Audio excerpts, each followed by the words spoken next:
Hello, good morning, welcome to all. कैसे हैं आप सब? आई होप सब ठीक होगा, पढ़ रहे होंगे, बेहतर होगा। चलिए अपने टॉपिक पे आते हैं। आज का टॉपिक हमारा, जैसे कि हम सभी पर्यावरण पढ़ रहे थे, पर्यावरण एवं पारिस्थितिकी में एक क्लास हमारी कंप्लीट हो गई थी। आज हमारी सेकंड क्लास होगी। तो पिछले क्लास में हमने पर्यावरण क्या है, उसके सिलेबस क्या क्या है, क्या क्या पॉइंट्स हमको पढ़ने हैं, कौन कौन से इम्पोर्टेंट पॉइंट्स हैं, उन सभी को हमने जाना था। आज की क्लास में उसी को कंटिन्यू करेंगे। पर्यावरण के प्रकार में हमने कई सारी चीजों की चर्चा कर ली थी, आज उसी को कंप्लीट करेंगे। और आज का ये पर्यावरण का और भी आगे का जो टॉपिक था, वायुमंडल, स्थलमंडल, जलमंडल, तो वायुमंडल तक एक बार हम लोगों ने डिफाइन कर लिया था। एक बार फिर से उस पर्यावरण के प्रकार को रिवाइज करेंगे, उसके बाद आगे हम लोग इसको पढ़ेंगे। तो आप देख पा रहे हैं यहाँ पर एक डायग्राम बना है और उस डायग्राम में देखिए पर्यावरण लिखा हुआ है और यहाँ पर पर्यावरण कितने प्रकार के हैं। तो लास्ट क्लास में हमने सीखा था पर्यावरण मुख्य रूप से 3 प्रकार के होते हैं। पहला हम लोगों का था भौतिक अथवा अजैविक पर्यावरण, जिसमें हम लोगों ने सीखा था भौतिक और अजैविक पर्यावरण में ऐसी चीजें जो प्रकृति के द्वारा प्रदत्त है लेकिन उसमें जीवन नहीं पाया जाता। अजैविक मीन्स होता है, अ मीन्स होता है अनुपस्थित और जैविक मतलब होता है जीवन न हो या जीवाश्म न हो। तो उसमें हम सभी ने देखा था कि भौतिक पर्यावरण में पर्वत, पठार, मैदान, तालाब, हिमनद, ग्लेशियर, झील, नदियां, समुद्र, महासागर, मरुस्थल, ये सारी चीजें आती हैं हमारी भौतिक अथवा अजैविक पर्यावरण में। इसके बाद हम सभी ने देखा था सांस्कृतिक पर्यावरण या सामाजिक पर्यावरण, जिसको हम लोग मानव निर्मित पर्यावरण भी कह सकते हैं। तो मानव निर्मित पर्यावरण में या भौतिक सामाजिक पर्यावरण में व्यष्टि, समष्टि और क्या आर्थिक और रीति रिवाज की चर्चा हुई थी। जैविक पर्यावरण का हमने अर्थ सीखा था कि जैसे इसमें 3 पॉइंट्स आते हैं, जीव जंतु, पादप एवं अपघटक, जिसको अपमार्जक या सूक्ष्म जीव भी कहा जाता है। तो भौतिक पर्यावरण के अंतर्गत वायुमंडल था, जलमंडल था, स्थल मंडल था और हम लोगों का अन्य था। क्यों? क्योंकि पूरी पृथ्वी को अगर बांट दिया जाए तो पूरी पृथ्वी पर अन्य ग्रहों की तुलना में वायुमंडल की उपस्थिति पाई जाती है, जिस कारण से वायुमंडल की उपस्थिति पाई जाने की वजह से जीवन संभव है। और जीवन कहाँ पर संभव है? स्थल मंडल पर संभव है, जल मंडल पर संभव है। स्थल मंडल उस भाग को कहते हैं जहाँ पर पर्वत, पठार, मैदान, मरुस्थल पाए जाते हैं, जहाँ पर जीव निवास करते हैं। और जल भाग जो पानी से डूबा हुआ भाग है, जैसे समुद्र हो गए, नदियां हो गए, तालाब हो गए, झील हो गए, ये सारी चीज जल मंडल के अंतर्गत आते हैं। तो पृथ्वी पर हमारा सबसे पहले वायुमंडल है, इसके बाद स्थल मंडल है और फिर जल मंडल है। तीनों को मिला करके हम सभी लोग जैव मंडल का नाम देते हैं। और इसमें अन्य भी है, भौतिक और अजैविक पर्यावरण में अन्य भी ऊर्जा आता है, ताप आता है, आर्द्रता आता है। ऊर्जा, ताप, आर्द्रता का अंतर्गत मीन्स क्या होता है? वायुवेग होता है। ऊर्जा मीन्स होता है ऐसी ऊर्जा जो वायु से उत्पन्न हो जाए, जो सूर्य से उत्पन्न हो जाए, सूर्य से ले ली जाए, पवन ऊर्जा हो गई, सौर ऊर्जा हो गई, ये सारी ऊर्जा के अंतर्गत आएगी। ताप में हम सभी जानते हैं कि सूर्य का ताप है। और वायु वेग है, वायु वेग में वायु के वेग को मापते हैं। और आर्द्रता मतलब होता है पृथ्वी के वायुमंडल में मौजूद नमी, जिसको आर्द्रता कहते हैं। वह नमी कभी ओस के रूप में मिल सकती है, कभी वाष्प के रूप में मिल सकती है। तो जो नमी पाई जाती है, मॉइस्चर पाया जाता है, उसको आर्द्रता कहते हैं। तो ये हमारे भौतिक पर्यावरण के सारे प्रकार थे। अब इसको एक एक हम लोग डिफाइन करेंगे। और व्यष्टि, समष्टि को हम लोगों ने सीखा था। इंडिविजुअल और पॉपुलेशन कहते हैं, मतलब किसी व्यक्ति विशेष की बातें या पूरे पॉपुलेशन की बात हो तो ये भी पर्यावरण के प्रकार में आता है। सामाजिक पर्यावरण, सांस्कृतिक पर्यावरण भी कैसे, मानव निर्मित पर्यावरण। इसमें दूसरा आर्थिक और रीति रिवाज था। आर्थिक और रीति रिवाज में हम लोगों ने सीखा था कि धन से संबंधित कोई भी बात, और रीति रिवाज मतलब जीवन जीने का तरीका। इस पृथ्वी पर अनेक प्रकार की जनजाति, अनेक प्रकार के जाति, अनेक प्रकार के मनुष्य पाए जाते हैं, जिनके अपने रीति रिवाज हैं, अपने जीवन जीने का तरीका है। वो हमारा मानव निर्मित पर्यावरण कहलाता है। मीन्स मनुष्य द्वारा निर्मित एक अपना वातावरण, जहाँ पर वह अपने आप को कंफर्टेबल जोन में देखता है, विकसित होता है और पनपता है और फिर नष्ट हो जाता है, पर्यावरण में समाहित हो जाता है, विलीन हो जाता है। जैविक पर्यावरण को हम लोगों ने समझ लिया। अब हम लोग देखते हैं भौतिक भौतिक पर्यावरण में वायुमंडल, स्थल मंडल और जल मंडल को कैसे बांटा गया है। तो यहाँ पे आप देख पा रहे होंगे वायुमंडल को एटमॉस्फेयर कहते हैं और स्थल मंडल को लिथोस्फीयर कहते हैं। इंग्लिश जरूर जानिएगा क्योंकि एग्जाम में वायुमंडल के जगह पे एटमॉस्फेयर आ जाता है, स्थल मंडल के जगह पे लिथोस्फीयर आ जाता है, जल मंडल के जगह पर हाइड्रोफेयर आ जाता है, हाइड्रोस्फीयर। और यहाँ पर अन्य तो समझ ही रहे होंगे। तो वायुमंडल को एटमॉस्फेयर, स्थल मंडल को लिथोस्फीयर और जल मंडल को हाइड्रोस्फीयर कहते हैं। अब इसको भी बांटा गया है, क्यों? क्योंकि वायुमंडल के अंतर्गत धरातल को छोड़ दिया जाए तो धरातल से जब आप और ऊपर उठते हैं तो सब क्षोभ मंडल पाया जाता है, समताप मंडल पाया जाता है, मध्य मंडल पाया जाता है, आयन मंडल या आयतन मंडल पाया जाता है, बहिर्मंडल पाया जाता है। तो ये वायुमंडल के प्रकार हैं। इन चीजों धरातल को छोड़ करके क्षोभ मंडल से लेकर के, क्योंकि गैसों का ही सम्मिलित रूप वायुमंडल है जिसमें nitrogen, oxygen, carbon dioxide, argon एवं अन्य गैसें पाई जाती है। तो उसके सारी प्रतिशतता को भी हम लोग देखेंगे वायुमंडल में पाई जाने वाले गैसें। उसके बाद जल में भी हम लोग देखेंगे। तो वायुमंडल के जो पार्ट है उसमें क्षोभ मंडल है, तो क्षोभ मंडल को इंग्लिश में ट्रोपोस्फेयर कहते हैं। अब एग्जाम में क्षोभ मंडल नहीं आकर के ट्रोपोस्फेयर आ जाता है तो कई बार विद्यार्थी कंफ्यूज हो जाते हैं, क्योंकि ट्रोपोस्फेयर में टोपोस्फेयर ऐसे लिखा रहता है हिंदी में, और जब आप उसका इंग्लिश वर्जन देखने जाएंगे तो वहां भी ट्रोपोस्फेयर की स्पेलिंग लिखी रहेगी।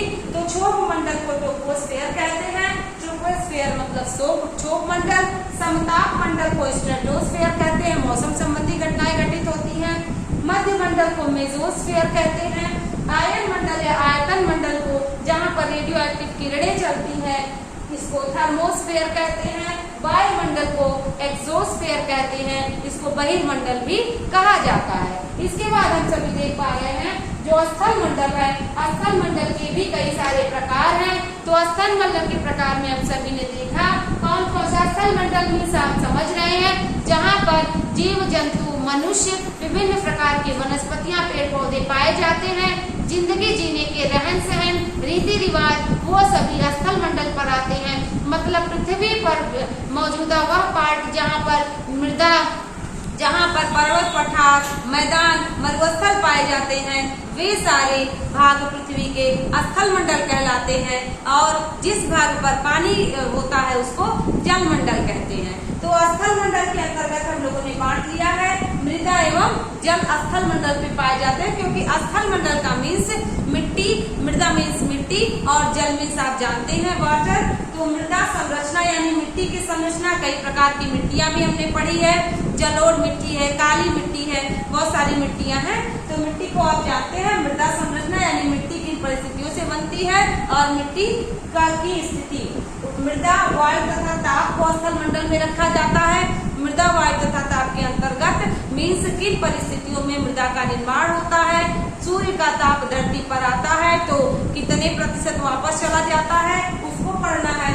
वायु की विभिन्न प्रकार की वायु होती है, धरातल से चलने वाली हवाएं, समुद्र से धरातल की ओर चलने वाली हवाएं, स्थलीय हवाएं, व्यापारिक हवाएं, बहुत सारी हवाएं होती हैं। तो उन वायु को भी हम लोग स्थल मंडल में रखते हैं।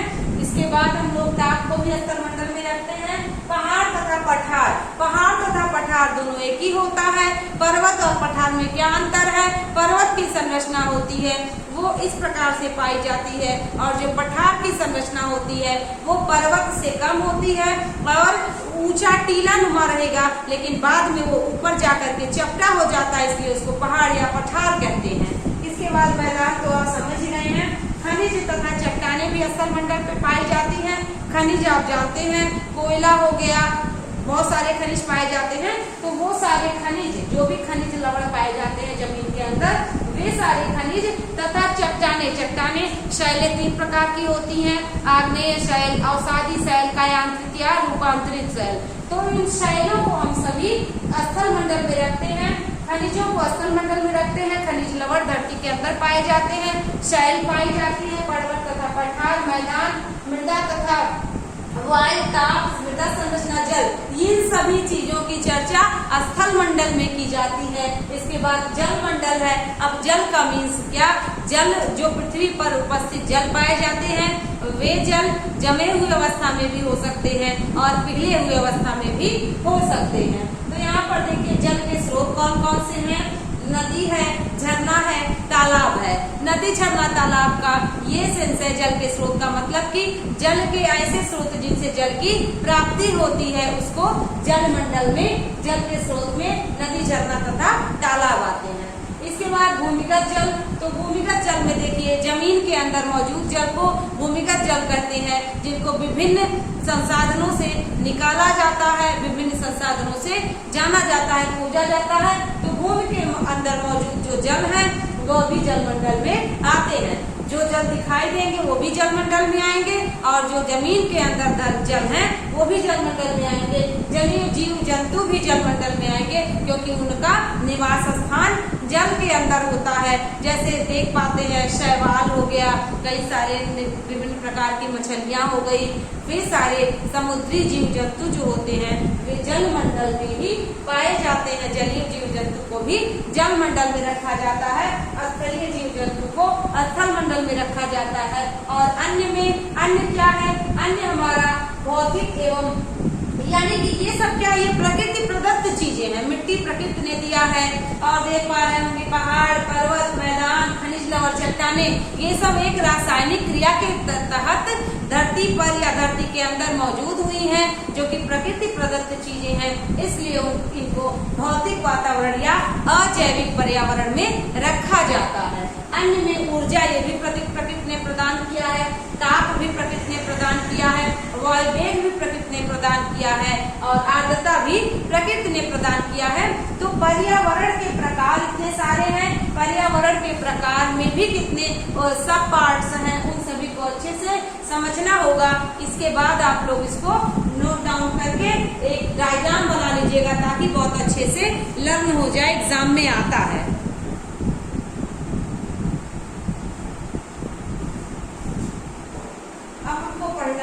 पर्यावरण के संघटक, संघटक को इंग्लिश में कंपोनेंट्स कहते हैं। कंपोनेंट्स ऑफ एनवायरनमेंट मीन्स पर्यावरण के संघटक। संघटक मीन्स आप कह सकते हैं पर्यावरण के अनिवार्य तत्व। वे कौन कौन से फैक्टर्स हैं, वे कौन कौन से तत्व हैं, एलिमेंट्स हैं जो पर्यावरण में आवश्यक हैं और जो पर्यावरण का निर्माण करते हैं। तो उसमें हम लोग देखेंगे पर्यावरण के 3 प्रमुख संगठक या कंपोनेंट्स होते हैं। कौन कौन से? जैविक या भौतिक संगठक। आपने इसके पहले सीखा कि जैविक क्या है और अजैविक क्या है। तो अजैविक या भौतिक संगठक में क्या होता है? जो पृथ्वी पर ऐसा निर्माण किया गया हो जो प्रकृति ने किया हो, मनुष्य ना किया हो और उसमें जीवन ना पाया जाता हो, वो अजैविक या भौतिक होता है। उसमें हम सभी ने सीखा था स्थल मंडल, जल मंडल और वायुमंडल। तो अब हम लोगों को वायुमंडल में पाए जाने वाले गैसें, जल मंडल के संगठक यानी कि सागर के जल में कौन कौन से इम्पोर्टेंट कंपोनेंट्स होते हैं जो सागर के जल में अनिवार्य रूप से महासागरीय जलों में पाए जाते हैं, उनको हम लोगों को पढ़ना है। तो यहाँ पे स्थल मंडल देखे होंगे। अजैविक या भौतिक संगठन में स्थल मंडल क्या होता है? स्थल मंडल देखते हैं, सभी लोगों को पता है कि स्थल मंडल में लोहा है, निकिल है, खनिज है सारे, और हमारे भूपर्पटी है, क्रस्ट है। पृथ्वी के जो ऊपर की परतें हैं उसको 3 भागों में बांटा गया है, सियाल, सीमा, निफे। कई लोग इसको सियाल, सीमा, निफे को क्या कहते हैं? सियाल, सीमा, निफे जो कि सिलिका एल्यूमिनियम से बना है। तो सियाल सिलिका एल्यूमिनियम और सीमा सिलिका मैग्नीशियम, निफे होता है। कई लोग इसको भूपर्पटी कहते हैं, क्रस्ट कहते हैं, क्रोड कहते हैं। तो अलग अलग विद्वानों के अनुसार अलग अलग बांटा गया है। तो ये जो स्थल मंडल पर जो परतें होती हैं उन परतों के अंतर्गत कौन कौन से खनिज लवण पाए जाते हैं? सोना, चांदी, हीरा, बॉक्साइट, कोयला, लोहा, निकिल, एल्यूमिनियम, ये सारी जो धातुएं धरातल के अंदर पाई जाती हैं। भूपर्पटी में, निफे में, क्रोड में, मेंटल में। क्रोड मेंटल है ना, आप लोगों ने देखा होगा पृथ्वी की 3 परतें हैं, सियाल, सीमा, निफे। तो जो हमारा निफे है वो निकेल और फेरस से बना है, पिघली हुई अवस्था में है। तो उन सभी का अध्ययन स्थल मंडल में किया जाता है। इसके बाद देखिए जल मंडल में हम सभी जल को पढ़ते हैं कि जल में नदी है, तालाब है, झरना है, झील है, महासागरीय जल है, सागरीय जल है, इन सभी को जल मंडल में पढ़ते हैं। तो ये सब भौतिक है, ईश्वर ने प्रदान किया है, पर्यावरण के निर्माण में ये सब सहायक तत्व होते हैं। और वायुमंडल तो सभी लोग जानते हैं कि वायुमंडल गैसों का एक आवरण होता है, गैसों का एक गोला होता है जिसमें नाइट्रोजन, ऑक्सीजन, आर्गन, अन्य गैसें पाई जाती हैं। और यहाँ पर वायुमंडल के कई पार्ट है, क्षोभ मंडल, समताप मंडल, मध्य मंडल, बीच में समताप मंडल, मध्य मंडल के बीच में ओजोन मंडल पाया जाता है, आयतन मंडल है, बहिर्मंडल है। तो ये वायुमंडल में पढ़ना है। जल से रिलेटेड चीजें जल मंडल में, और सियाल सीमाने पे ऊपर पट्टी, क्रस्ट और बाकी मेंटल, कोर, प्रोड, इन सभी को स्थल मंडल में पढ़ना है जिसमें शैलें होती हैं, चट्टानें होती हैं, इन सभी को पर्वत, पठार, मैदान को स्थल मंडल में पढ़ना है। दूसरा है जैविक संगठक या कार्बनिक संगठक, ये महत्वपूर्ण हो जाता है। जैविक संगठक और कार्बनिक संगठक में क्या होता है? जैविक और कार्बनिक मतलब जिसमें जीवन पाए जाए, इसमें मनुष्य भी आते हैं, जीव जंतु भी आते हैं, पादप भी आते हैं, वे जैविक होते हैं जिसमें जीवन होता है और जीवाश्म होता है, कार्बन होता है, वे कार्बनिक संगठक या जैवीय या जीवीय या जैविक कहलाते हैं, पर्यावरण के निर्माण में सहायक तत्व होते हैं। उसमें हम सभी को 3 भागों में पढ़ना है बांट करके। क्या क्या? पादप तंत्र। पादप तंत्र में पेड़ पौधे सभी प्रकार के आते हैं, रेंगने वाले पौधे, सहारे पे चढ़ने वाले पौधे, लंबे पेड़ पौधे, छोटे पेड़ पौधे, सभी प्रकार के वृक्ष, पेड़ पौधे, छोटे बड़े सभी क्या आते हैं? पादप में आते हैं। पेड़ पौधे पादप में, वनस्पतियां। इसके बाद जो जंतु तंत्र है, जंतु तंत्र में 3 प्रकार के जंतु आते हैं। एक होते हैं मृतजीवी, दूसरे होते हैं परजीवी और तीसरे होते हैं हमारे प्राणी संभोजी। तो समझ लेते हैं मृतजीवी क्या होता है, परजीवी क्या होता है। मृतजीवी ऐसे होते हैं जो भी हमारे मृतजीवी में जंतु तंत्र में आते हैं, वे ऐसे मृतजीवी होते हैं जो मरे हुए जानवरों को, मरे हुए सड़े गले चीजों को खाते हैं, उन्हीं को खा करके जिंदा रहते हैं, उन्हें मृतजीवी कहते हैं। मरे हुए जीव जंतुओं को, मरे हुए पेड़ पौधों को, फॉसिल्स को खा करके जीवित रहे, वे हमारे कहलाते हैं मृतजीवी। और जो परजीवी होते हैं, परजीवी मतलब वे दूसरे पर आश्रित होकर के अपना जीवन यापन करते हैं। जैसे आपने देखा होगा, सबसे अच्छा उदाहरण आपको, गांव में भैंस होती है, भैंस के पीठ पर बगुला होता है, ये क्वेश्चन भी आता है। तो बगुला क्या है? बगुला एक परजीवी है जो भैंस के पीठ पर खाता है और वो बगुला भैंस पर जीवन यापन करता है। और देखे होंगे बहुत से ऐसे जीव जंतु होते हैं जो पेड़ पौधे पर, जीव जंतुओं पर निर्भर होकर के परजीवी, दूसरों के निर्भरता पर अपना भोजन बनाते हैं, उन्हें परजीवी कहते हैं। मृतजीवी मतलब मृत पदार्थों को, जो सड़े हो, गले हो या ना सड़े गले हो, अभी अच्छी अवस्था में हो, उन सभी को खा करके अपना जीवन यापन करते हैं। ऐसे जीव हमारे परजीवी में आते हैं और मृतजीवी में आते हैं। परजीवी पर मतलब होता ही है दूसरों पर जीवन यापन करना। प्राणी संभोजी क्या होते हैं? प्राणी संभोजी ऐसे जीव जंतु होते हैं जो अपना भोजन मुख से ग्रहण करते हैं, वे प्राणी संभोजी होते हैं। उसमें मनुष्य भी आता है, शेर हो गया, चीता हो गया, हाथी हो गया, बकरी हो गई, गाय हो गई, मतलब जो भी जीव जंतु अपना भोजन मुख से ग्रहण करते हैं, मुंह से ग्रहण करते हैं, वे प्राणी संभोजी होते हैं। और जो जीव जंतु अपना भोजन दूसरे जीव जंतुओं पर निर्भर होकर के बनाते हैं, वे परजीवी होते हैं। और ऐसे जीव जंतु जो मरे हुए जीव जंतुओं को खाकर अपना जीवन यापन करते हैं, वे मृतजीवी कहलाते हैं। तो उम्मीद करते हैं बच्चों अभी आपको ये समझ में आ रहा होगा जो भी हम आपको समझाने का प्रयास कर रहे हैं। अब आता है ऊर्जा संगठक। ऊर्जा संगठक क्या होता है, यहाँ पर समझना होगा। आपने कभी सोचा है कि सूर्य इतना गर्म है, सूर्य की सतह का तापमान 6000 डिग्री सेल्सियस है, तो सूर्य की इतनी गर्मी धरती पर आती है तो भी धरती क्यों नहीं गर्म होता? इसका एक साइंटिफिक फैक्ट है, सूर्य से जो भी ऊष्मा आता है वह ऊष्मा पृथ्वी पर आता तो सीधे है, लेकिन सीधे जाता नहीं है, कुछ भाग पृथ्वी पर रह जाता है। ऊष्मा का और कुछ भाग पृथ्वी का ऊष्मा का सूर्य के पास वायुमंडल से होते हुए वापस चला जाता है। तो ये सूर्य के किरणों को आने का तरीका और सूर्य के किरणों के जाने का तरीका ही ऊष्मा संतुलन कहलाता है। और ये एग्जाम में बहुत बार आया कि ऊष्मा संतुलन क्या है।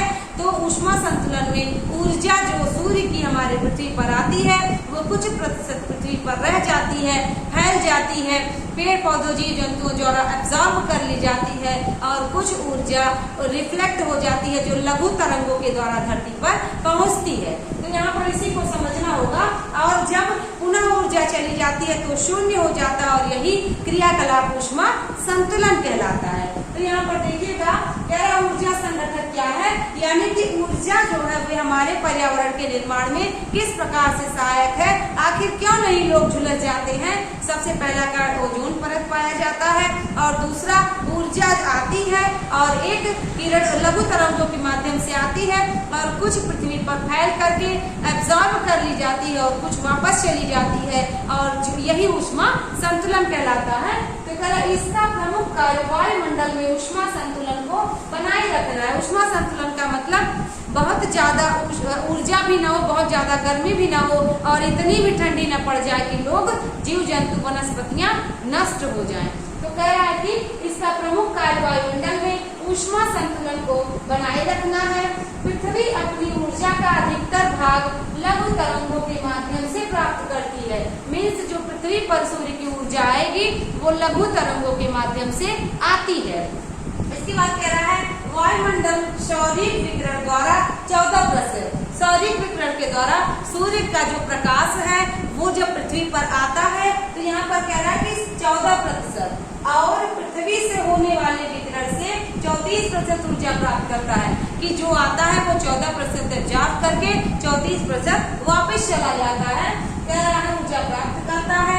इस सकल ऊर्जा का पुनः शून्य गमन हो जाता है और क्या होता है यह फिर जीरो हो जाता है। फिर नई पृथ्वी की सूर्य की किरणें तरंगे आती है लघु तरंगे के माध्यम से और फिर से 14% लेकर के 34% वापस कर दिया जाता है।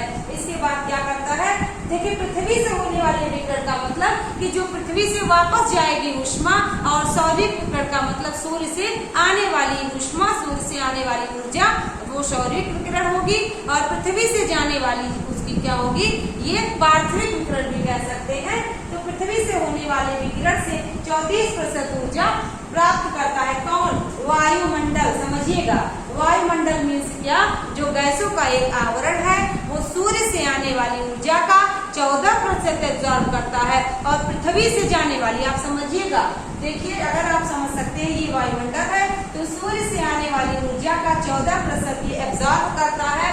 और यहाँ पर ये वायुमंडल का जो क्षोभ मंडल, समताप मंडल, मध्य मंडल, आयनमंडल और बहिर्मंडल, ये जो वायुमंडल का एक बीच में जो वायु में गैसों की परतें हैं उन परतों का ये जो माध्यम वायुमंडल है। और ये समझिएगा कि पृथ्वी है तो ये सूर्य की जो ये सूर्य समझ लीजिएगा, तो जो सूर्य से ऊर्जा आती है वो वायुमंडल जो गैसों का गोला है धरातल के बाद क्षोभ मंडल से लेकर के बहिर्मंडल तक है।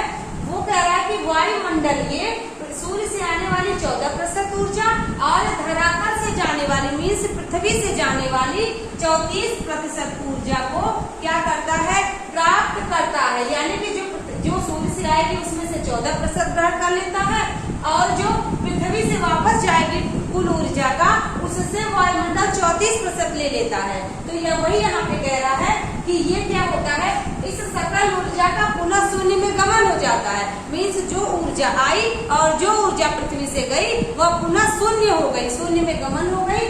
और फिर क्या रहा, इस तरह पृथ्वी तथा निचले वायुमंडल में ऊष्मा का संतुलन बना रहता है। मीन्स क्या, पृथ्वी पर बहुत ज्यादा गर्मी भी नहीं पड़ती, बहुत ज्यादा ठंडक भी नहीं पड़ती, ऊष्मा संतुलन बना रहता है क्योंकि वायुमंडल एक परतों का, गैसों का गोला है, गैसों का एक आवरण जो बिछा रहता है। इसी वजह से सूर्य के किरणों का आना और पृथ्वी से सूर्य के किरणों का जाना, बीच में वायुमंडल का जो नेचर ने सुरक्षा कवच बनाया है, वही पे क्या कह रहा है, निचले वायुमंडल में ऊष्मा का संतुलन बना रहता है। मीन्स क्या, वो ऊष्मा का संतुलन बना रहता है तो उसी को हम लोग ऊर्जा संगठक में पढ़ते हैं। कभी आपने देखा होगा कई लोग कहते हैं कि आज बहुत ज्यादा गर्मी हो रही है, बारिश होगी, तो इसका क्या मतलब है? इसका मतलब यह है कि जो पृथ्वी से ऊर्जा गई है वो ऊर्जा किन्हीं कारणों से वापस वायुमंडल के बाहर सूर्य तक नहीं जा पाई, और इसी वजह से जो पृथ्वी के बाद जो क्षोभ मंडल की, समताप मंडल की जो निचली परतें हैं वहां पर ऊर्जा इकट्ठी हो जाती है और अचानक मौसम में गर्मी होती है और संघनन होकर के वर्षा होती है। ये सभी विद्यार्थी साइंस में और ज्योग्राफी में अच्छे से पढ़े होंगे।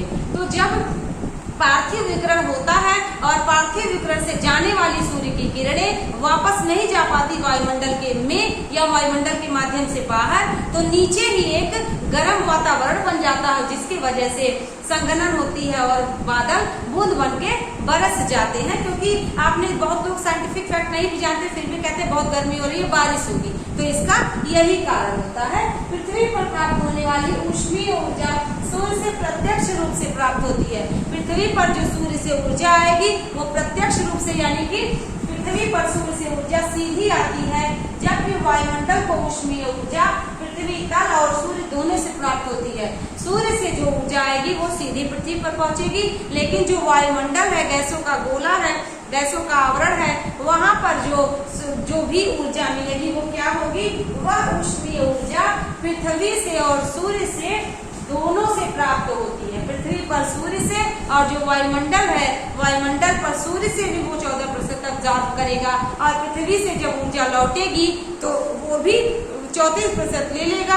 तो कुल मिला जुला कर यही क्या होता है? ऊर्जा संगठक होता है, ऊष्मा संतुलन होता है। तो आप इसको देखिएगा, मृत जीवी, परजीवी, प्राणी संभोजी, ये लिखवाने वाली चीज नहीं, इसको आप ऐसे समझ सकते हैं कि मरे हुए जीव जंतुओं पर जीवन यापन करना, दूसरे जीव जंतुओं पर जीवन यापन करना, और प्राणी संभोजी पर क्या होते हैं? जो मुख से भोजन ग्रहण करते हैं। तो जो लिखने वाला पॉइंट था वो ये था, ये आपको मैंने लिखवा दिया है। अब आपको क्या करना है, मैं 2 चार्ट आपको प्रोवाइड करूंगी, उन 2 चार्टों को आप बहुत अच्छे से ध्यान रखिएगा, क्योंकि वायुमंडल में गैसों का क्या संतुलन है, कौन कौन सी गैसें कितने प्रतिशत पाई जाती हैं, ये एग्जाम में क्वेश्चन बार बार आते हैं। तो पहले आप इसको नोट करके एक बार स्क्रीनशॉट ले लीजिएगा, बहुत ही इंपॉर्टेंट फैक्ट है, एग्जाम में आता है। देखिएगा, एक पॉइंट है ओशांक क्या होता है, तो ये एग्जाम में आया हुआ है। जिस तापमान पर वायु संतृप्त होती है उसे ओशांक कहते हैं। ये पॉइंट आप याद कर लीजिएगा, जिस तापमान पर वायु संतृप्त होती है उसको तापमान कहते हैं, उसको ओशांक कहते हैं। अब देखिएगा, सागरीय जल का संगठन में ये जल मंडल का पॉइंट है, चार्ट को आप बना के इसको लर्न कर लीजिएगा। ये देखिए, सागर महासागर के जल में ये ऐसे फैक्टर्स हैं, ऐसे तत्व हैं जो पाए जाते हैं, ऐसे लवण हैं जो पाए जाते हैं। अब कौन सा लवण कितनी मात्रा में, कितने प्रतिशत पाया जाता है, उसको एक बार देखना होगा। तो सागरीय जल में सबसे ज्यादा जो जल मंडल के अंतर्गत लवण है वे सोडियम क्लोराइड, आपने देखा होगा सोडियम क्लोराइड, यानी कि खारापन जो होता है समुद्र का। तो यहाँ पे सागरीय जल में क्या क्या फैक्टर्स इंपॉर्टेंट है, तो सबसे पहला है सोडियम क्लोराइड। तो टोटल समुद्री जल का, टोटल सागरीय जल का ये सोडियम क्लोराइड जो होता है ये 27.213 ग्राम या किलोग्राम पाया जाता है। तो 27.213 इसको लर्न कर लीजिएगा। और टोटल जल का 77.8% ये सागरीय जल में सोडियम क्लोराइड लवण पाया जाता है। आपने सीख लिया सोडियम क्लोराइड टोटल सागरीय जल में इंपॉर्टेंट फैक्टर है, क्या है 27.213 ग्राम या किलोग्राम, और प्रतिशतता में देखा जाए तो 77.8% पाया जाता है। 100% में ये है काउंट। अगला देखिएगा, मैग्नीशियम क्लोराइड जो बहुत ही महत्वपूर्ण लवण है सागर के जल में पाया जाने वाला, वो कितना है 38.7 ग्राम या किलोग्राम पाया जाता है। और उसकी प्रतिशतता देखी जाए तो टोटल का 10.9% पाया जाता है। सोडियम क्लोराइड 77.8% और मैग्नीशियम क्लोराइड की बात करते हैं तो मैग्नीशियम क्लोराइड 10.9% टोटल का पाया जाता है। और ग्राम या किलोग्राम की बात करें तो 38.7 ग्राम या किलोग्राम पाया जाता है। तीसरा महत्वपूर्ण लवण है मैग्नीशियम सल्फेट, ये सागर के जल में पाया जाता है और ये क्या पाया जाता है 1.658 ग्राम या किलोग्राम इसको कह सकते हैं। और टोटल परसेंट का 4.7% ये पाया जाता है मैग्नीशियम सल्फेट। चौथा महत्वपूर्ण लवण है सागर के जल का कैल्शियम सल्फेट और ये 1.260 किलोग्राम या ग्राम पाया जाता है और टोटल जल का 3.6% पाया जाता है। क्या क्या महत्वपूर्ण है sodium chloride, magnesium sulphate, calcium sulphate ये महत्वपूर्ण है सागर के जल में ये पाए जाते हैं। अगला देखेंगे पोटेशियम सल्फेट, ये भी सागर के जल का महत्वपूर्ण लवण है और ये 0.863 और टोटल प्रतिशत का 2.5% ये पाया जाता है। अगला पॉइंट है कैल्शियम कार्बोनेट, ये देखिए महत्वपूर्ण है। कैल्शियम कार्बोनेट सागर के जल में पाया जाता है और ये क्या है 0.123 ग्राम या किलोग्राम कह सकते हैं और ये 0.3% पाया जाता है। अगला है मैग्नीशियम ब्रोमाइड, ये देखिए महत्वपूर्ण है। मैग्नीशियम ब्रोमाइड सबसे कम पाया जाता है 0.076 और इसका परसेंट कितना है 0.2% है ना 0.02% है। तो यहाँ पर आप देख पा रहे होंगे कि सोडियम क्लोराइड सबसे ज्यादा, मैग्नीशियम क्लोराइड उससे कम, मैग्नीशियम सल्फेट उससे कम, कैल्शियम सल्फेट और कम, पोटेशियम सल्फेट और कम, कैल्शियम कार्बोनेट सेकेंड लास्ट और मैग्नीशियम ब्रोमाइड सागर के जल में सबसे कम ग्राम और सबसे कम प्रतिशतता इसकी होती है। और ये एग्जाम में आता है निम्न में से कौन से लवण समुद्र में या सागर में सागरीय जल में नहीं पाए जाते हैं। तो ये 7 है, इसको लर्न करिए, इसके परसेंटेज को, इसके ग्राम किलोग्राम को इसको लर्न करके नोट कर लीजिए। जैसा कि आप सभी जानते हैं वायुमंडल गैसों का गोला होता है, गैसों का आवरण होता है। अब एग्जाम में क्वेश्चन कैसे आते हैं, एग्जाम में पूछ लेता है सबसे ज्यादा वायुमंडल में कौन सी गैस पाई जाती है, दूसरे नंबर पर वायुमंडल में कौन सी गैस पाई जाती है। और ऐसे क्वेश्चंस भी आए हैं कि ये नंबर ना पूछ करके एग्जैक्ट डेटा पूछ लेता है 0.03%, 0.093%, वैसे कौन कौन सी गैस पाए जाते हैं। तो वैसे ज्यादातर विद्यार्थी नाइट्रोजन और ऑक्सीजन ही याद करते हैं, लेकिन और भी गैसें हैं जो वातावरण में, जो वायुमंडल में हमारी पाई जाती हैं, जिनसे वायुमंडल निर्मित होता है। और वे कौन कौन सी गैसें हैं तो बच्चों एक बार आप इसको लिख करके अच्छे से लर्न कर लीजिएगा। ये डेटा बार बार एग्जाम में पूछा गया है और IAS के PCS के एग्जाम में आया है।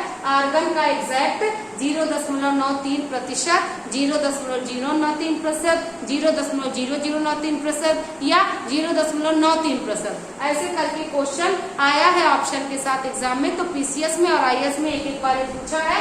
तो आप इसको जो भी गैसें हैं सबसे ज्यादा, सबसे कम और कितना किसकी मात्रा है, टोटल का कितना किसका प्रतिशत है, उसको जरूर लर्न करिएगा।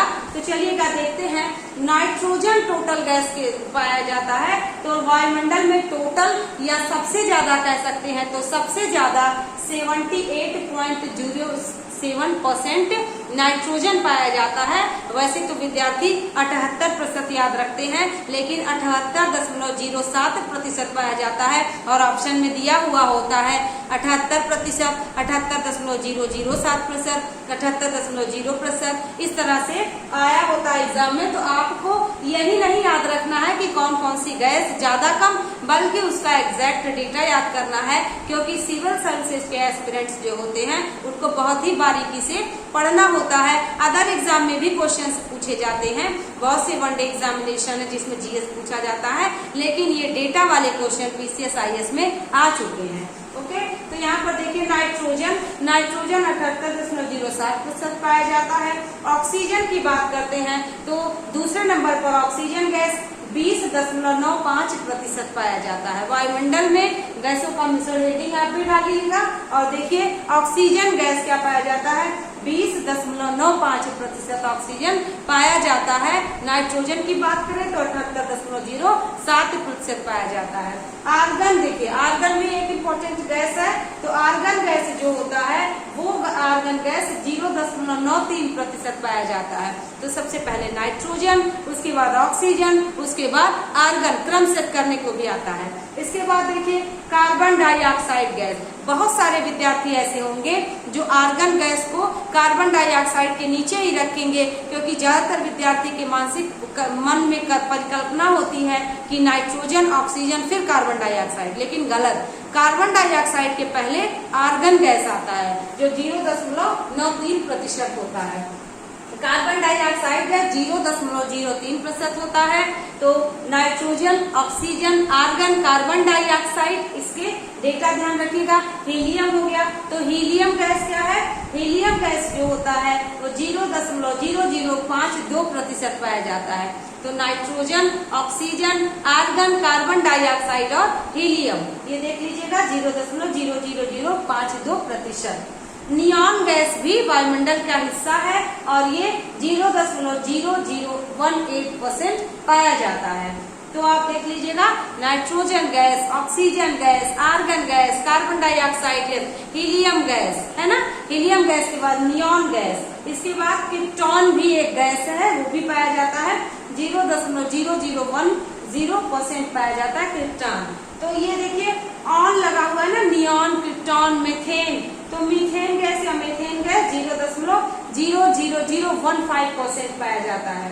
हाइड्रोजन गैस आया हुआ एग्जाम में कि हाइड्रोजन गैस कितना पाया जाता है, तो 0.00005% पाया जाता है। और हाइड्रोजन गैस जितना गैस ही नाइट्रस ऑक्साइड भी होता है, 0.00005% नाइट्रस ऑक्साइड भी पाया जाता है, जितना कि हाइड्रोजन पाया जाता है वायुमंडल में। इसके बाद ओजोन गैस भी वायुमंडल का एक हिस्सा है।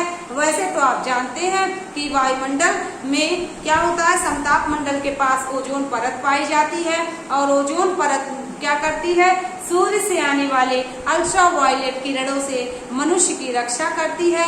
अब देखिएगा, कोरोना काल में एक खबर बनी थी कि जो ओजोन का छिद्र है अंटार्कटिका के पास वो कम हुआ है, उसका होल थोड़ा थोड़ा भरा है। तो ऐसा क्यों हुआ? क्योंकि कोरोना काल में लॉकडाउन की वजह से बहुत ज्यादा कारखाने, स्कूल्स और ये वाहनों की जो गैसें हैं, धुआं, ये सब रुक गया था।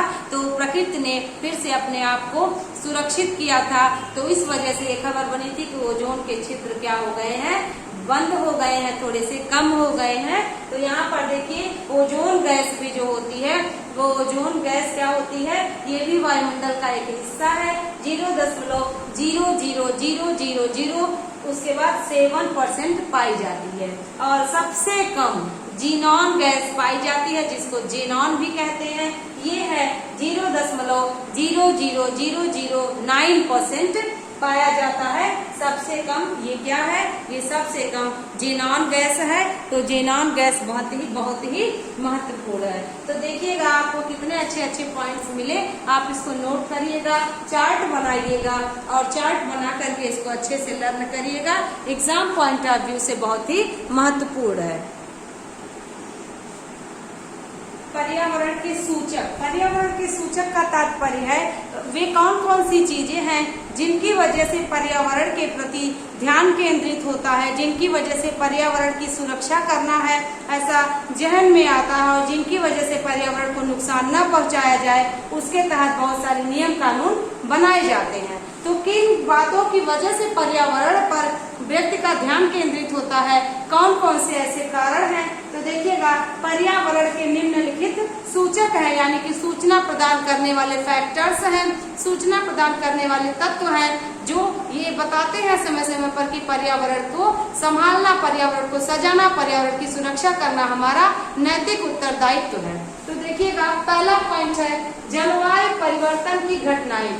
जलवायु परिवर्तन की घटनाएं, क्लाइमेट चेंज, किन कारणों से क्लाइमेट चेंज हो रहा है, यानी कि जब मौसम के अनुसार कार्य होना चाहिए, एक निश्चित क्षेत्र पर जलवायु होनी चाहिए, वह नहीं हो रही है, वो जलवायु होता है। जैसे जलवायु और मौसम में अंतर है, मौसम क्या होता है, एक क्षेत्र विशेष पर कुछ समय के लिए बना होता है, फिर कुछ समय के लिए परिवर्तित हो जाता है, वो मौसम कहलाता है। लेकिन जलवायु क्या होता है, एक निश्चित क्षेत्र पर निश्चित परिस्थितियों के अनुसार जैसा वातावरण रहे उसको जलवायु कहते हैं। जलवायु के अनुसार बहुत सारे जीव जंतु पनपते हैं, उसको जलवायु कहते हैं। जैसे जलवायु आपने देखा है कि उष्णकटिबंधीय जलवायु, शीतोष्णकटिबंधीय जलवायु, तो जो जलवायु होता है वो निश्चित कटिबंधों पर पाया जाता है और एक बड़े क्षेत्र में फैला होता है, वह जलवायु कहलाता है। और एक कम समय के लिए कोई कुछ प्रकृति प्रदत्त परिस्थितियां बने उसको मौसम कहते हैं, जो चेंज भी हो जाता है। तो यहाँ पर जलवायु परिवर्तन का मतलब जहाँ पर जलवायु परिवर्तन का मतलब जहाँ पर एक निश्चित क्षेत्र विशेष में मौसम ठंडक था, वहाँ पे गर्मी पड़ने लगी, ग्लेशियर से पिघलने लगे और उष्ण क्या है यहाँ पर देखिएगा भूतापन में वृद्धि, मतलब ग्लोबल वार्मिंग हो गया, यानी कि समुद्र का जल स्तर बढ़ने लगा, सूखा पड़ने लगा, मौसम में गर्मी बढ़ने लगी, ग्लेशियर से पिघलने लगे। तो ये वैश्विक तापन, भूतापन या ग्लोबल वार्मिंग है, जो कि वर्तमान समय में बहुत ही ज्वलंत मुद्दा है। जलवायु परिवर्तन और ग्लोबल वार्मिंग जहां पर ध्यान केंद्रित करने की जरूरत है। तो पर्यावरण को सिर्फ परीक्षा पास करने के लिए नहीं पढ़ना है, पर्यावरण को हमें अपने आसपास की जाने वाली सारी एक्टिविटीज को, उसके नुकसान एवं उसके फायदे को जानने के लिए भी पढ़ना आवश्यक होता है, क्योंकि ग्लोबल वार्मिंग और क्लाइमेट चेंज मनुष्यों के ही क्रियाकलापों का एक परिणाम है। तो इसका हिस्सा हम सभी हो सकते हैं, इसलिए इसके प्रति ध्यान केंद्रित होना बहुत ही आवश्यक है। और इसी वजह से पर्यावरण से रिलेटेड क्वेश्चन एग्जाम में बहुत ज्यादा पूछे जाने लगे हैं, क्योंकि परीक्षा में उन्हीं बातों पर ध्यान केंद्रित किया जाता है विद्यार्थी का जिन बातों की वजह से नुकसान पहुंच रहा है। तो क्लाइमेट चेंज और ग्लोबल वार्मिंग, वैश्विक तापन, भूतापन बहुत ही अच्छा उदाहरण है हम सभी को पर्यावरण के प्रति सचेत होने का। अगला देखेंगे मृदा अपरदन तथा पारिस्थितिकी तंत्र में असंतुलन। अब देखिए मृदा अपरदन का क्या मतलब है कि मिट्टी का क्षरण हो जाना, मिट्टी का अपरदन हो जाना। तो सबसे बड़ा कारण है, छोटी परीक्षाओं से लेकर बड़ी परीक्षाओं तक ये क्वेश्चन पूछा जाता है, मृदा अपरदन के कारण है, निम्न में से मृदा अपरदन के बचाव के क्या कारण है, मृदा अपरदन के उपाय बहुत ज्यादा एग्जाम में पूछा जाता है। क्यों? क्योंकि पेड़ों की कटाई मनुष्य ही कर रहे हैं और इसी की वजह से मृदा अपरदन की समस्या सामने आई है और इसी वजह से मृदा अपरदन का ही परिणाम है मरुभवन होना। मरुभवन का मतलब होता है कि भूस्खलन हो जाना या एक निश्चित क्षेत्र विशेष तक पेड़ पौधों का न उगना, जमीन का बंजर होना, और हम कह सकते हैं भूस्खलन होना, यानी कि स्लाइड कहते हैं कि स्लाइड फिसल गई और बहुत सारे लोग उसमें मलबे में दब के मर गए। तो ये मृदा अपरदन का, मृदा क्षरण का सबसे बड़ा कारण है पेड़ों की कटाई करना। तो पेड़ों की कटाई न किया जाए, पेड़ लगाए जाए तो मृदा अपरदन को बचाया जा सकता है, मृदा अपरदन से बचा जा सकता है। मृदा अपरदन तथा पारिस्थितिक तंत्र के असंतुलन। पारिस्थितिक तंत्र का असंतुलन क्या होता है कि जो भी प्रकृति के जीव जंतु हैं, पेड़ पौधे हैं, वे एक निश्चित वातावरण के अनुसार रहना ढलना सीख गए हैं। तो आपने देखा होगा, अगर इसको अपने शब्दों में सीखा जाए तो अब देखिए गौरैया चिड़िया की प्रजाति विलुप्त होने के कगार पर हो गई है। इसका मतलब होता है कि जब भी जो भी मतलब तरंगे मोबाइल के द्वारा, टेलीफोन के द्वारा और जो भी मतलब ऑनलाइन सारे वर्क्स होते हैं, तो इन तरंगों की वजह से चिड़िया दिशा भ्रमित हो जाती हैं और पक्षी दिशा भ्रमित से मर जाते हैं, ऐसे स्थान पर पहुंच जाते हैं जहां पर भोजन की प्रदत्तता नहीं होती है, पर्याप्तता नहीं होती है और वे अपना मार्ग भटक जाते हैं। तो इस पारिस्थितिक तंत्र का संतुलन। और क्या होता है, जो भी एक निश्चित क्षेत्र विशेष के वातावरण में जीव जंतु रह रहे हों, तो पेड़ के काटने की वजह से, जंगल काटने की वजह से और शहरीकरण होने की, नगरीकरण होने की वजह से जो भी परिस्थितियां थी पारिस्थितिकी तंत्र के असंतुलन की, कि जो जीव जंतु एक निश्चित वातावरण में अपने हिसाब से रहते थे उसमें असंतुलन हो गया, तो बहुत सारी प्रजातियां विलुप्त होने के कगार पर पहुंच गई हैं और बहुत सारी अमूल्य प्रजातियां जो दोबारा नहीं मिल सकती वह विलुप्त भी हो चुकी हैं। इसलिए ऐसे विलुप्त प्रजातियों को रेड डेटा बुक में भी डाल दिया गया है कि इन प्रजातियों को बचाने के लिए, प्रकृति की ऐसी बहुमूल्य चीज को बचाने के लिए पारिस्थितिकी तंत्र को सुरक्षित रखना होगा जिसमें असंतुलन न हो, और असंतुलन होने से मृदा अपरदन होने से मरुभवन होता है, भूस्खलन होता है और जीव जंतु विलुप्त हो जाते हैं, मर जाते हैं। तो ये भी पर्यावरण के सूचक का प्रमुख तथ्य है। अगला है कार्बनिक पदार्थों के अत्यधिक उत्सर्जन। कार्बनिक पदार्थों का अत्यधिक उत्सर्जन मतलब जो कार्बन उत्पादन करे, तो आपने देखा होगा विश्व में सबसे ज्यादा कार्बन उत्पादन चीन करता है और चीन पर बैन भी लगाया गया है इसके लिए। तो कार्बन उत्पादन से बहुत ज्यादा समस्या हो रही है। कार्बन कैसे उत्पादित होते हैं? जो भी फैक्ट्रीज लगी होती हैं, जो भी मिल लगे होते हैं, जो भी उद्योग होते हैं, उनसे जो विषैला धुआं निकलता है वो कार्बन को उत्पादित करता है और जिसकी वजह से बहुत ज्यादा क्लाइमेट चेंज, वैश्विक तापमान की समस्या सामने आ रही है और प्रदूषण में वृद्धि हो रही है। पर्यावरण प्रदूषण बढ़ रहा है, चाहे वो वायु प्रदूषण हो, चाहे जल प्रदूषण हो और चाहे मृदा प्रदूषण हो। किसी भी प्रकार से ये श्वसन संबंधी समस्याएं, क्योंकि सांस लेना है तो ऑक्सीजन गैस की उपलब्धता होनी चाहिए और जब ऑक्सीजन गैस में कार्बन डाइऑक्साइड ऑक्सीजन गैस का स्थान लेने लगेगा तो कार्बन उत्पादन से समस्या होगी। तो कार्बन डाइऑक्साइड उत्पादन की वजह से आज बहुत सांस की तकलीफ होने लगी है लोगों को।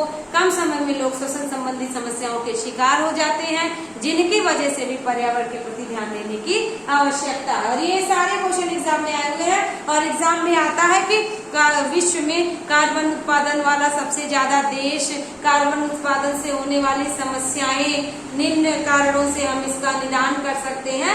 तो कॉन्सेप्ट फैक्चुअल बेस्ड तो क्वेश्चन आते ही आते हैं और कॉन्सेप्चुअल बेस्ड भी क्वेश्चन आते हैं। तो दोनों तरीके से आपको कॉम्प्रिहेंसिव तरीके से काम करके अपनी परीक्षा को पास करना होगा। तो यहाँ पर देखिएगा, कार्बनिक पदार्थों के अत्यधिक उत्सर्जन के कारण श्वसन संबंधी समस्याएं तथा प्रदूषण में वृद्धि होना, ये भी क्या है, पर्यावरण के प्रति ध्यान केंद्रित करने का एक मुख्य तथ्य है। इसके बाद देखिएगा, क्लोरोफ्लोरोकार्बन कैसे निकलता है? एसी से निकलता है, इन्वर्टर से निकलता है, फ्रीज से निकलता है ना, जिसको रेफ्रिजरेटर भी कहते हैं, माइक्रोवेव से निकलता है। जो भी गैसेज ऐसे निकलती हैं वे हमारे क्लोरोफ्लोरोकार्बन है और जिनका सीधा सीधा परिणाम देखा गया है ओजोन परत में छिद्र का होना। क्लोरोफ्लोरोकार्बन का ही दुष्परिणाम है जिसको CFC गैस कहते हैं। ये अल्ट्रावायलेट किरणों को पृथ्वी पर सीधे लाने में सहायक हो रहा है, जिससे कैंसर हो सकता है और वो भी कैंसर, त्वचा संबंधी कैंसर। यानी कि अल्ट्रावायलेट किरणें अगर सीधी धरती पर आने लगी, ओजोन छिद्र खत्म हो गया तो व्यक्ति स्किन कैंसर का शिकार हो जाएगा और विभिन्न प्रकार की घातक बीमारियां होंगी। पशु पक्षी विलुप्त हो जाएंगे, वनस्पतियां सूख जाएंगी, जिस कारण से क्लोरोफ्लोरोकार्बन पर ध्यान देना और उसके उत्पादन में कमी करना बहुत ही आवश्यक है, जिसका सीधा परिणाम ओजोन परत में छिद्र का होना पाया गया है। अगला देखेंगे, रासायनिक उर्वरकों के कारण जल प्रदूषण में वृद्धि होना। रासायनिक उर्वरकों का मतलब पहले गोबर की खाद यूज होती थी, लेकिन अब रासायनिक उर्वरक यूज होने लगे हैं, यूरिया यूज होने लगा है और भी विभिन्न प्रकार के खाद यूज होने लगे हैं, जिससे उत्पादन में तो वृद्धि हो जाती है लेकिन मिट्टी प्रदूषित हो जाती है, उसके पोषक तत्व खत्म हो जाते हैं और सबसे बड़ा दुष्परिणाम होता है कि जल प्रदूषित हो जाता है, क्योंकि वही उर्वरक में मिला हुआ पानी जल में जाता है और उसका जो भी मतलब एक हिस्सा होता है एक मिट्टी पर निश्चित क्षेत्र में निश्चित परतों तक फैल जाता है और मिट्टी की उर्वरता तो समाप्त होती ही होती है, जल भी प्रदूषित हो जाता है। तो आप देख पा रहे होंगे पर्यावरण के सूचक में जलवायु परिवर्तन, ग्लोबल वार्मिंग यानी वैश्विक तापन, क्लोरोफ्लोरोकार्बन से ओजोन छिद्र में परत में छिद्र होना और मृदा अपरदन तथा पारिस्थितिकी असंतुलन से होने वाली समस्याएं। आपने देखा होगा कार्बन डाइऑक्साइड से ऑक्सीजन की कमी होना, कम उम्र में मौत हो जाना, फेफड़े की बीमारी हो जाना और सबसे जरूरी पॉइंट जिस पर ध्यान केंद्रित करने की आवश्यकता है और परीक्षा में पूछा गया है, रासायनिक उर्वरकों से क्या होता है या रासायनिक उर्वरकों से पड़ने वाले दुष्प्रभाव में से निम्नलिखित में से क्या है। ऐसे क्वेश्चंस आए हैं तो जल प्रदूषण होना, मृदा का क्षरण हो जाना और उर्वर शक्ति समाप्त हो जाना, ये सभी कारण पर्यावरण के सूचक में आते हैं। तो आई होप बच्चों क्लास आपको बड़ी अच्छी लगी होगी, क्लास आपको सब पसंद आ रही होगी पर्यावरण की। पर्यावरण को परीक्षा पास करने के लिए तो पढ़ना ही पढ़ना है, हमें अपने प्रकृति को जानना भी बहुत आवश्यक है, जिसके लिए भी पर्यावरण बहुत ही महत्वपूर्ण होता है।